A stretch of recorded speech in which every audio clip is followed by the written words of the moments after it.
Baik, di sini saya akan melakukan pemeriksaan jalan nafas dan terapi tanpa alat pada pasien. Baik, selamat pagi Pak.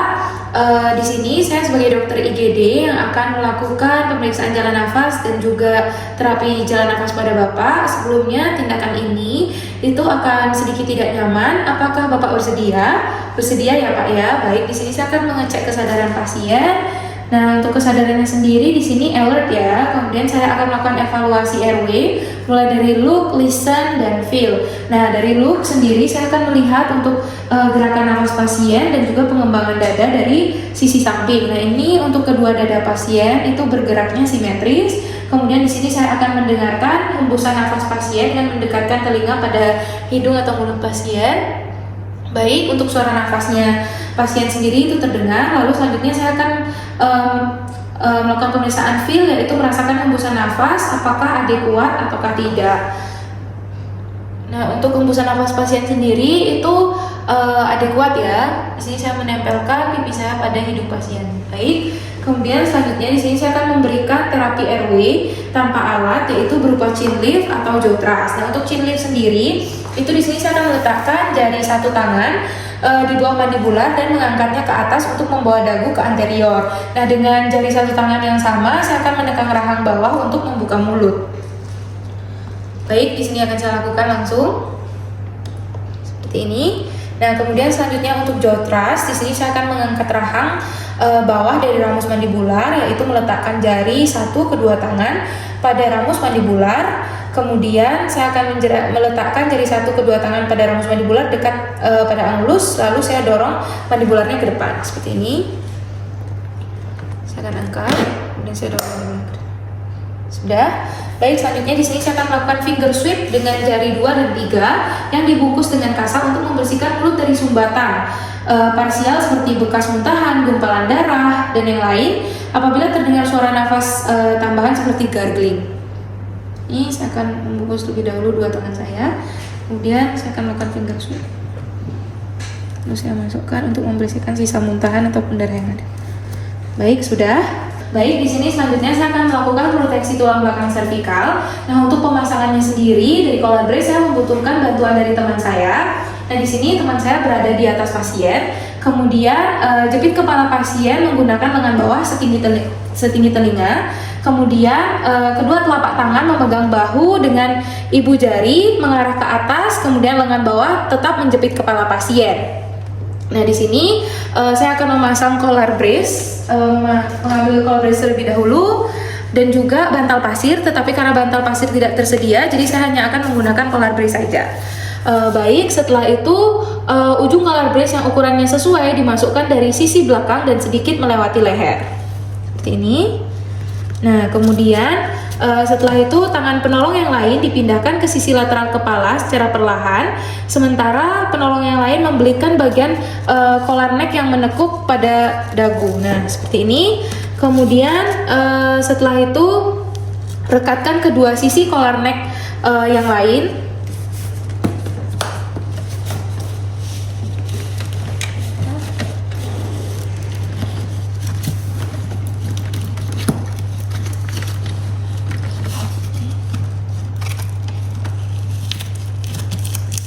Nah, kemudian setelah itu evaluasi collar brace, jangan terlalu ketat ataupun terlalu longgar. Kemudian di sini apabila ada bantal pasir bisa dipasang di kedua sisi leher. Lalu di sini saya akan memperhatikan posisi dan kenyamanan dari pasien. Baik, sudah. Baik, di sini saya akan melakukan pemasangan alat pada airway pasien, yaitu ada OPA, NPA, dan juga ETT.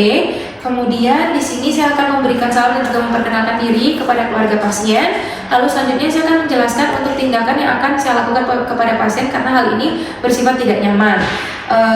Kemudian setelah itu saya akan meminta persetujuan. Lalu saya akan melakukan pengecekan kesadaran pada pasien ini, itu respon to pain. Kemudian saya akan melakukan evaluasi airway dari look, listen, dan juga feel. Dari look di sini saya melihat untuk gerakan nafas dan juga pengembangan dada dari pasien itu dari sisi samping. Nah, di sini untuk pengembangan dadanya itu asimetris. Kemudian saya akan mendengarkan hembusan nafas dengan mendekatkan telinga pada hidung atau mulut pasien. Baik, suara nafasnya lemah. Lalu selanjutnya di sini saya akan merasakan hembusan nafas apakah adekuat ataukah tidak. Baik, di sini untuk hembusan nafasnya itu lemah, untuk suara nafasnya itu seperti adanya sumbatan atau obstruksi. Kemudian selanjutnya saya akan melakukan pemasangan nasofaringeal airway, nilai nostril untuk mencari yang lebih lebar dan tidak ada obstruksi, seperti polip, fraktur ataupun pendarahan. Baik, sebelum saya melakukan pemasangan alat pada pasien, saya akan mencuci tangan angkat terlebih dahulu dan menggunakan sarung tangan.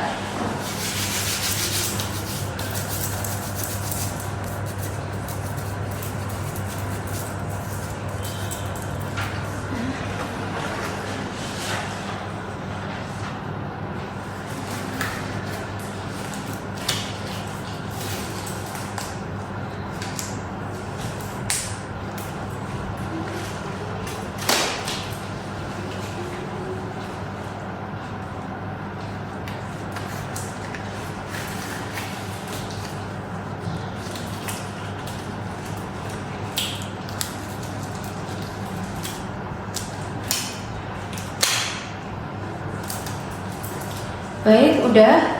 Di sini saya akan mengambil untuk yang pertama adalah NPA, nasopharyngeal airway. Kemudian di sini saya akan menilai nostril untuk mencari yang lebih lebar dan tidak ada obstruksi seperti polip, fraktur ataupun pendarahan.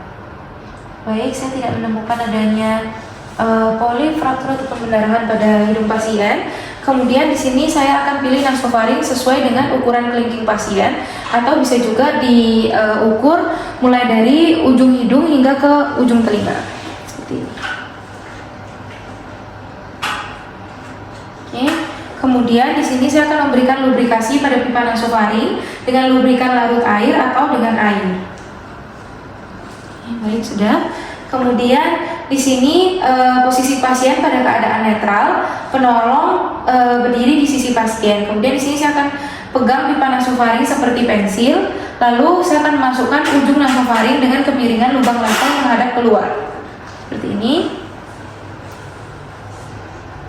Kita masukkan. Kemudian insersi dengan lembut didorong ke faring posterior. Bila terdapat hambatan saat insersi, kita bisa keluarkan pipa dan coba insersi pada sisi yang bersebelahan. Nah, bila pipa nasofaring menyebabkan pasien batuk atau muntah, kita tarik untuk meredakan batuk, kemudian lanjutkan. Nah, di sini karena untuk ukuran opanya sendiri tidak sesuai dengan hidung pada pasien, jadi bisa dipasang seperti ini. Nah, nanti jangan lupa untuk melakukan fiksasi pada pipa dan juga kita harus mengevaluasi ulang untuk memastikan jalan nafas pada pasien itu tetap paten.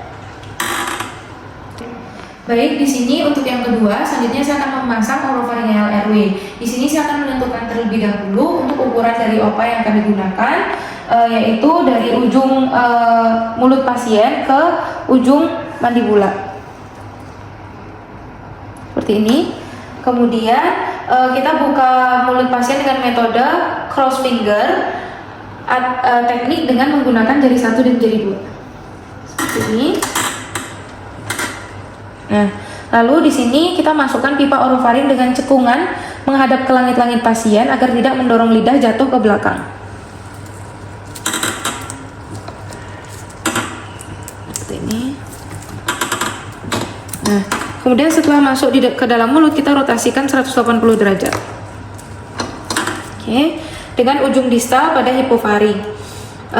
Sebenarnya masih ada cara kedua, itu tanpa pemutaran dengan menggunakan bantuan tongue blade untuk menekan lidah ke bawah saat pemasangan, memastikan lidah tidak terdorong ke belakang dan menutup airway. Tetapi karena tidak tersedia tongue spatle, jadi kita bisa gunakan metode putar 180 derajat tadi. Kemudian kita evaluasi ulang airway-nya dengan look, listen, dan feel. Baik, selanjutnya di sini saya akan melakukan pemasangan ETT atau endotracheal tube. Kita sudah menentukan untuk ukuran ETT yang akan dipasang, kemudian dilakukan pemasangan pulse oximetry. Bila ada, kemudian berikan ventilasi tekanan positif dan oksigenasi. Baik, di sini kita posisikan pasien dengan sniffing the morning air position, itu lehernya sedikit difleksikan dan juga kepalanya ekstensi, atau kita bisa juga letakkan satu bantal di bawah kepala. Kemudian selanjutnya kita lepaskan oropharyngeal airway jika dia sudah terpasang. Tangan kiri memegang laryngoskop, Kemudian nanti kita masukkan secara gentle pada sisi kanan mulut di atas lidah, lalu singkirkan lidah ke kiri, cari epiglottis dan tempatkan ujung bilah di valikula. Ini kita ambil dulu. Kemudian, baik, di sini saya akan memasang laryngoskop menggunakan tangan kiri saya, dan saya akan masukkan secara gentle pada sisi kanan mulut di atas lidah. Ini. Kemudian kita singkirkan lidah ke kiri, cari epiglottis, tempatkan ujung bilah pada valikula. Lalu selanjutnya dengan elevasi laryngoskop kita hindari mengungkit gigi bagian atas, karena hal ini akan mengangkat epiglottis sehingga plika vokalisnya terlihat.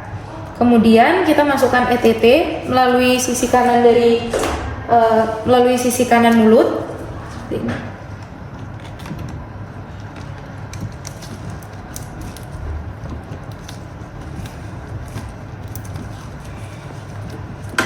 Sudah,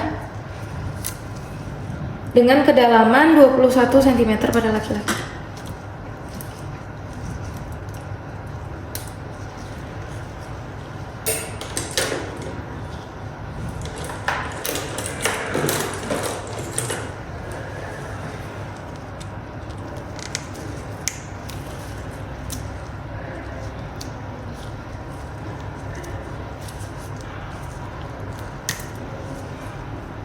Kemudian setelah itu saya akan lepaskan laryngoskopnya.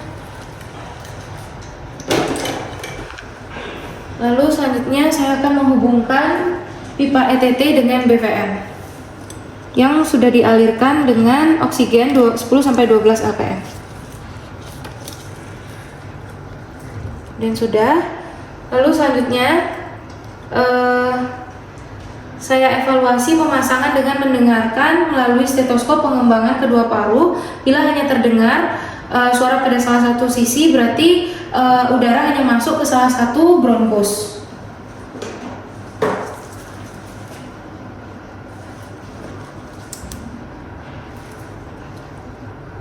Baik, suara kedua paru simetris yang menandakan bahwa udara masuk ke dua bronkus. Kemudian di sini untuk pemasangan ETT sudah berhasil, sudah masuk ke dalam trakea dan suara nafas terdengar sama pada kedua paru. Kemudian saya akan memfiksasi ETT menggunakan plaster. Baik, selanjutnya saya akan fiksasi.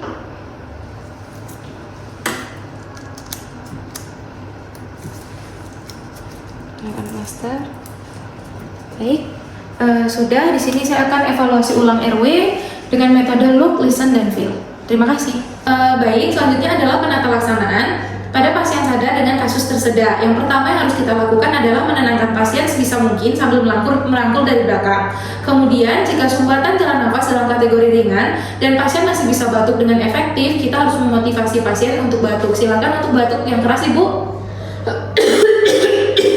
Baik. Nah, seandainya pasien mengalami sumbatan jalan nafas yang berat atau batuk yang tidak efektif dan masih dalam kondisi sadar, kita harus melakukan back blow manuver sampai 5 kali, yaitu kita lakukan hentakan mendadak dan keras pada titik silang garis antar belikat dan garis punggung belakang dengan menggunakan telapak tangan. Baik, di sini saya lakukan hentakan ya, Ibu ya. Baik, sudah. Kemudian bisa melakukan Heimlich maneuver atau abdominal thrust pada pasien sampai 5 kali, yaitu dengan cara rangkul pasien dari belakang dengan kedua lengan dengan menggunakan kepalan kedua tangan, lalu berikan hentakan mendadak pada ulu hati. Seperti ini. Terus hentakan mendadak ke atas. Baik. Lalu kalau misalnya pasiennya itu bayi, maka yang dilakukan adalah chest thrust. Di sini selanjutnya evaluasi kondisi pasien, apakah sudah bisa keluar dan apakah pasien jadi nggak sadar. Nah, di sini pasien untuk sumbatannya itu sudah keluar dan juga pasien sadar. Kemudian jika pasien tidak sadar, yang dilakukan adalah CPR. Baik, kalau misalnya pasiennya adalah bayi dan anak, maka kita buka jalan nafas terlebih dahulu dan coba berikan nafas buatan. Sekian.